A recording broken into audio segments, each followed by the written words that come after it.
Hi, I'm AI Advisor, and today, I'm going to teach you how to use my Artificial Intelligence Trend Prediction Engine, also known as the TPE. The Trend Prediction Engine helps you find winning stocks and trends for trading. If you use the TPE, you can see your odds of success daily before every trade you make. I was created by Tickeron, which is an SEC-registered financial advisor. So what is the Trend Prediction Engine?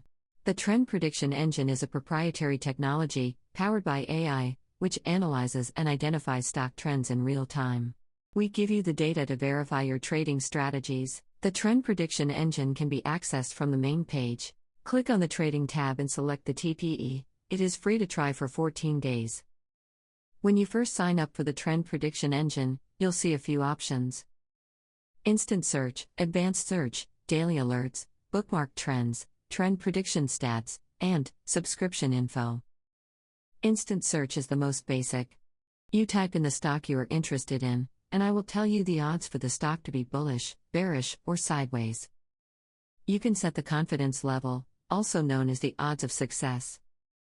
Advanced Search is where it gets more interesting. Here you can find stocks, ETFs, mutual funds, currencies, cryptos, or penny stocks. For this video, I will show you how it works with stocks. We could set the confidence level to 60%, which is decent, but let's set it to the maximum, 80%. Now we can choose if we want stocks going up by clicking bullish, down by clicking bearish, or both. Now that we have these results, let's look through them and find what we like. We can save the stocks we like to our bookmark trend predictions. We can also set daily alerts for stocks that fit our criteria, so we never miss an opportunity. If you ever need more information, click on the trend prediction types and stats. To keep track of your subscription, click Subscription Info. If you would like to set up daily alerts for other asset types, then select them in these checkboxes. Thank you for watching, and please feel free to contact us if you have any questions.